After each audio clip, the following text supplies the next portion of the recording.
쿠팡 2021년도 경영 실적을 스루풋 회계로 분석을 해서 소개를 하도록 하겠습니다. 매출은 46.2%가 증가했습니다.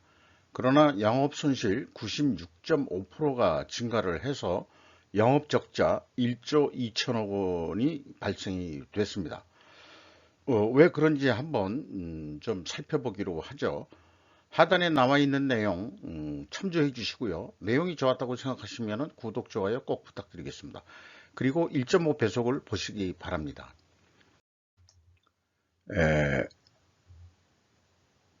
9월 21일자 한경 뉴스 보도에 쿠팡이 애초부터 물건 팔아 돈 벌 생각 없었다 하는 제목으로 기사를 냈습니다.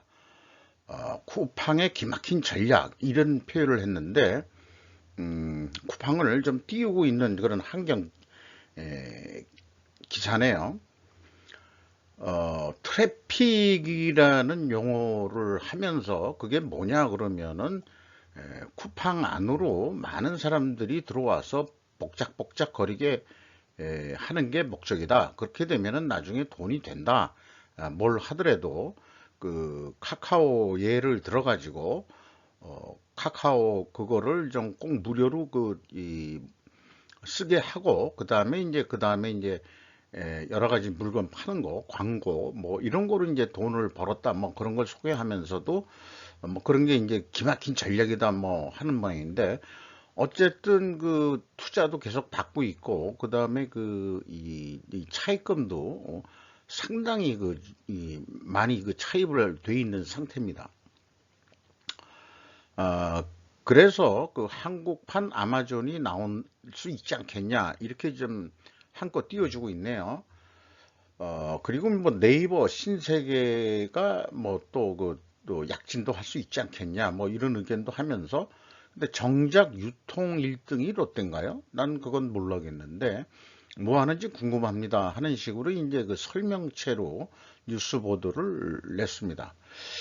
그래서 일리는 있는지 모르지만 그래도 기본은 유통에서 이익을 내는 시기가 와야 되지 않겠냐 하는 관점으로 한번 분석을 진행해 봤습니다.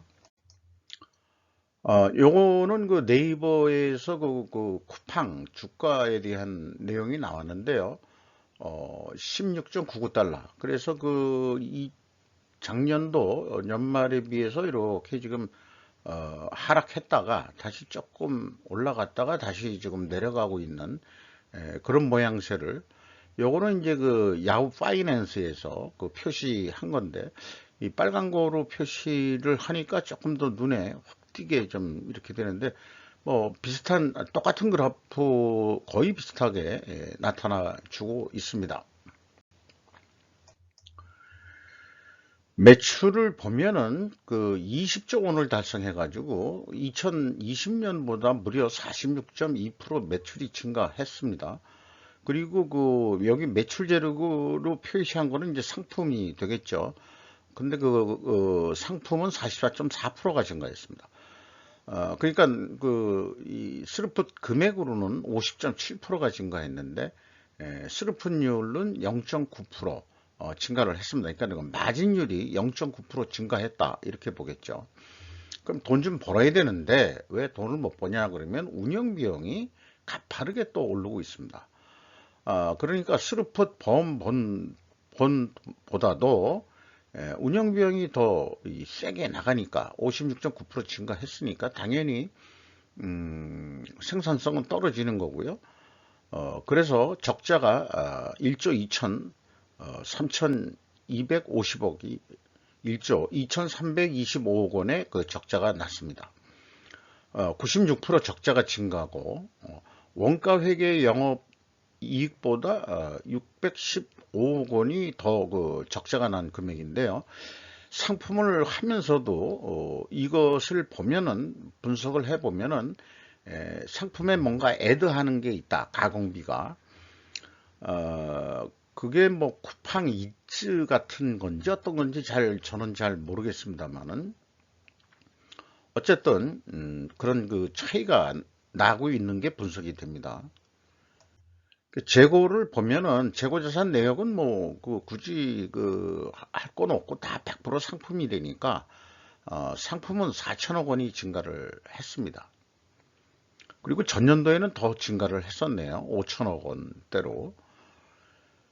그래서 그 비용의 성격적 분류 내용을 이 재료비하고 운영비하고 이렇게 나눠 보면은 그 재료비가 44.9% 증가했고 운영비용이 56.9% 증가를 했습니다.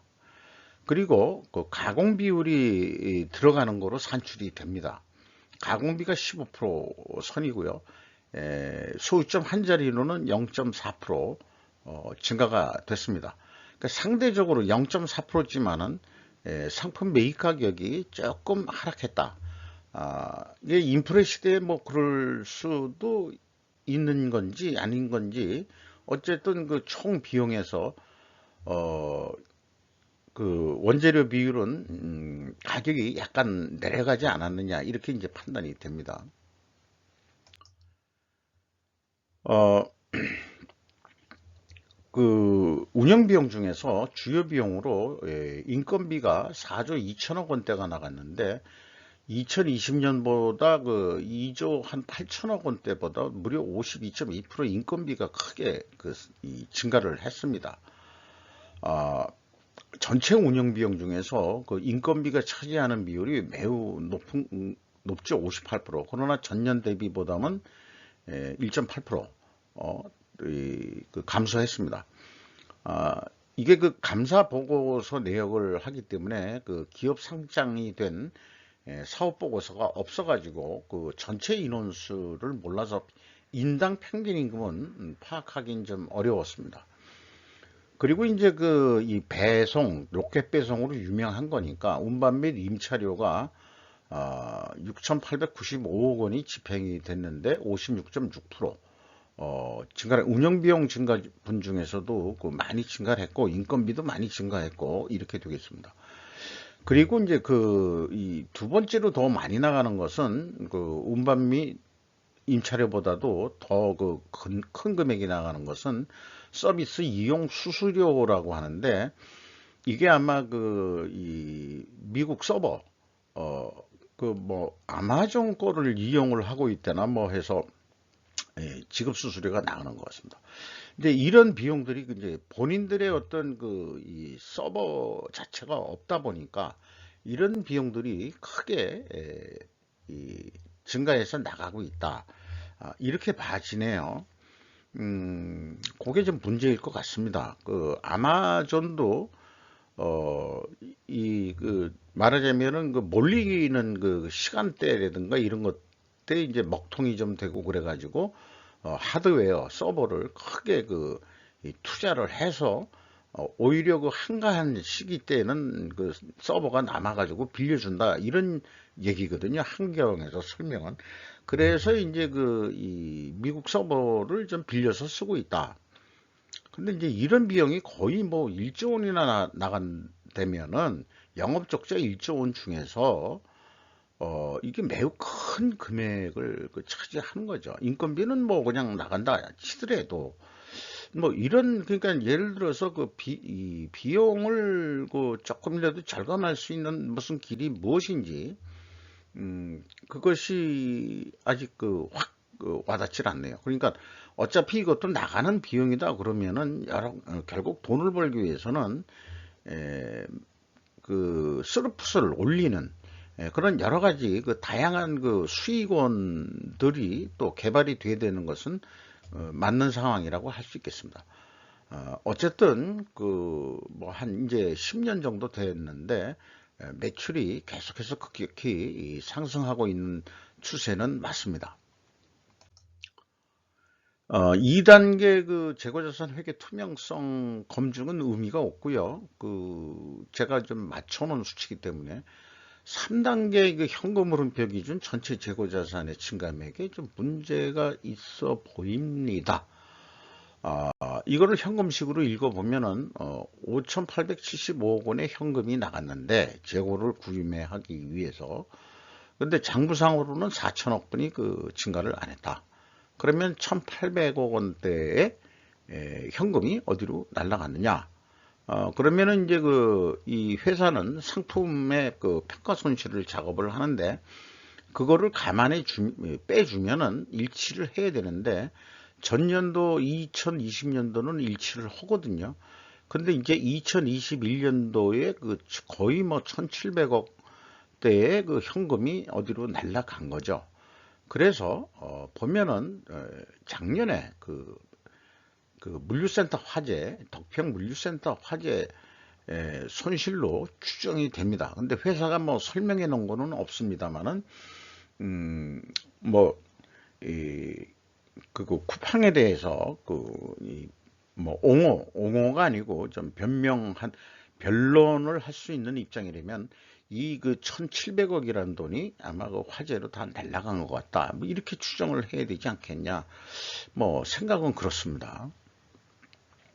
이런 것도 이제 악재가 겹친 거겠죠. 적자를 나는데. 그런데 어쨌든 재고가 화재에 의해서 폐기가 됐든 어떻게 됐든지 간에 재고 회전율은 상승을 했습니다.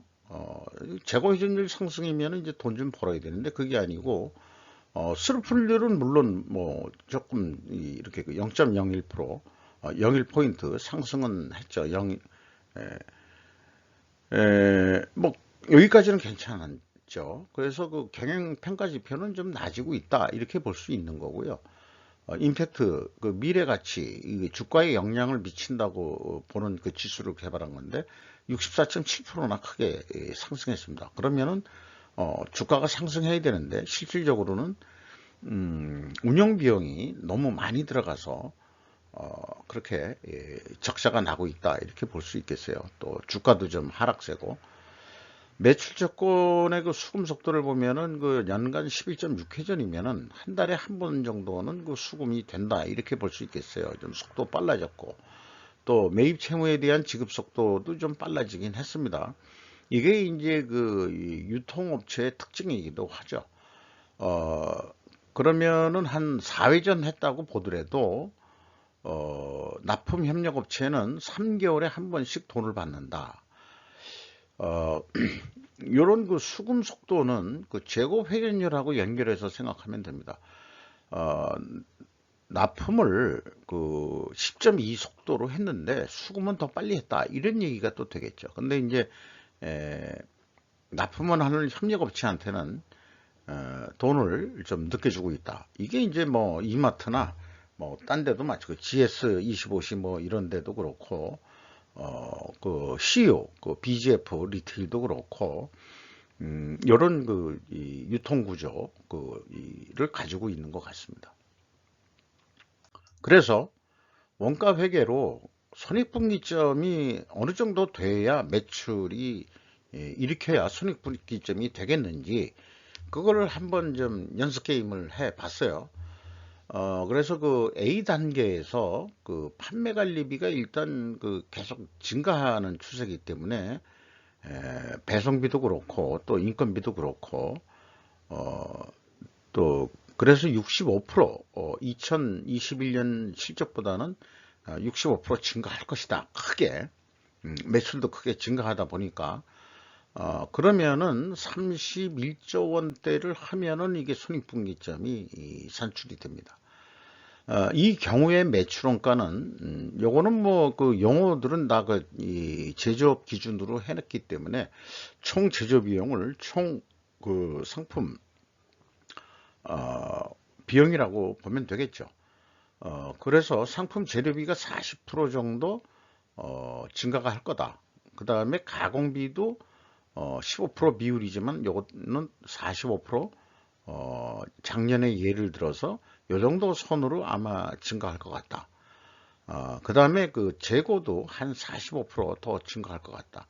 이렇게 했을 때 총 상품 비용은 한 24조 한 2천억 정도 되는데 재고가 그렇게 증가하면은 23조 5천억 정도로 내려가게 됩니다. 그래서 이렇게 예상을 해서 보면은 한 32조는 해야 된다. 손익분기점이 이 가공비 오른 거, 그 다음에 판관비 증가한 거, 그 다음에 생산재료비 증가한 거 다 더해서 하면은 한 32조를 팔면은 그게 손익분기점 수준이 될 거다. 이렇게 이제 그 산출해 볼 수 있겠어요. 그래서 사업 계획을 32조 오케이 하면은 남는 게 어떻게 이쪽에서는 그 이익이 없는 거로 했는데 여기에서는 이익이 남는다. 이렇게 되는 게 그 재고의 증감 때문에 이런 현상이 있는데 요거 그 계획했을 때는 그 재고가 40% 오른다고 한 거거든요. 그럼 매출을 더 10% 좀 더 해보자. 하면은 한 35조까지 좀 해보자. 했는데 그러면 영업이익이 크게 증가해야 되는데 요거 이제 그 사례를 재고 증가가 없다. 재고도 줄여라라는 그 어떤 그 기업의 목표가 있어가지고 줄였다. 한다면은 기대만큼은 매출이 10%나 증가했음에도 불구하고 기대만큼은 그렇게 이 영업이익이 안 늘 거다. 이런 시나리오 계획을 한번 좀 해볼 수 있었어요. 어쨌든 20조 원 했던 회사가 1년 만에 한 10조 원을 더 할 수 있느냐 하는 거가 이제 실질적으로 그러면은 올해 2022년도 얼마를 할지 모르지만은 계속 적자 라인으로 갈 수 있을 확률이 매우 높다. 이렇게 보이긴 합니다. 그러면 제가 스루프트 회계로 분석을 해서 이 재정 원가 개념으로 이 매출을 예측한 게 아니고 재료비 연동형으로 본다 그럴 때 매출 재료비를 40% 증가한다고 보고 원가 회계처럼 그리고 나머지들은 그냥 그대로 간다 그러면은 매출이 그 50% 증가가 되는 거로 산출이 됩니다. 그러면 30조 원이다. 그럴 경우에는 이것도 이제 이 적자 보는 상태에서의 그게 되는데 이런 거보다도 손익분기점 산식. 사실 손익분기점 산식은 스루프 사고방식에서 나온 거랑 마찬가지입니다. 그래서 그 운영 비용이 아까 얘기한 거에서 이 가공비하고 판매관리비 합하는 거에 평균을 하면은 그걸 증가한다 이렇게 봤을 때 한 55% 증가한다고 봤습니다. 그러면은 그 운영 비용이 7조 3천억에서 11조 3천억으로 거의 뭐 4조 원 정도가 증가한다고 봤을 때 매출액은 손익분기점 매출액은 한 38조 정도는 해야 된다. 이런 계산이 나옵니다. 그러면은 전망이 이제 한 30조 정도 했는데 이거 가지고는 적자할 테니까 38조를 좀 해야 된다 하는 것은 어떻게 나오냐 그러면 매출 재료비가 35% 증가하는 거로 그렇게 가정을 했어요. 그랬을 때 38조가 나오거든요.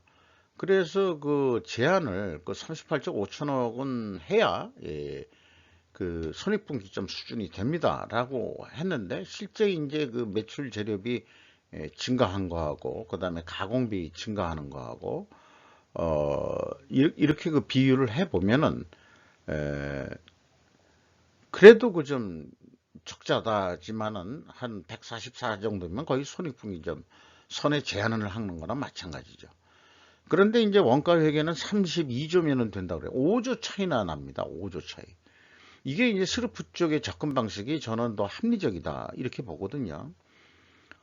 가공비가 배부되는 재고자산에서 그 매출원가 원가 회계 산출 방식은 비합리적인 거로 제가 보기 때문에 근데 이거를 거꾸로 37조 그러면 해봐라 하면은 실질적으로 한 1조 5천억 원 또 적자가 날 거다. 그러니까 작년에 한 20조 뿐이 못했는데 37조 하기도 쉽진 않겠지만 37조를 하더라도 1조 5천억 원은 또 적자가 날 것 같다. 이런 생각이에요. 이런 이 시나리오 보니 이게 상상이 안 됩니다. 그러면은 저 37조 원을 가정했을 때 수루분율을 30% 보고 재고 회전율이 한 10점 몇 회전 했거든요. 10.2회전인가? 이거를 한 달에 한 번 돌리는 거로 12회전으로 하면은 예상 매출액은 무려 49조, 50조 원가량 올라가야 그때야 한 1조 원 좀 부족한 9,441억 원의 영업이익을 낼 수 있다. 이런 그 계산이 됩니다. 자, 20조 왔던 회사가 1년 만에 49조, 50조를 한다. 그러니까 한 30조가 올라가야 된다. 이런 게 이제 스루풋 사고 방식으로 봤을 때는 이렇게 그 산출이 되거든요.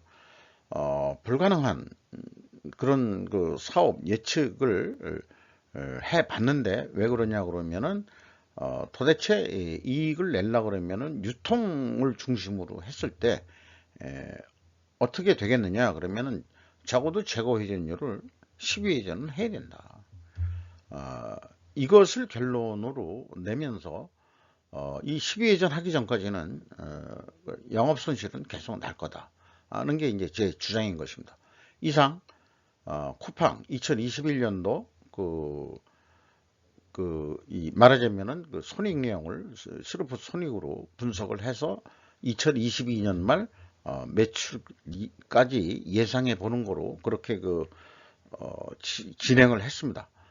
내용이 좋았다고 생각하시면은 구독, 좋아요 부탁드리고요. 사실상 도전적인 목표를 갖기를 바라면서 쿠팡이 흑자 경영이 되는 그런 날이 있기를 바라마지 않습니다. 이상 마치도록 하겠습니다.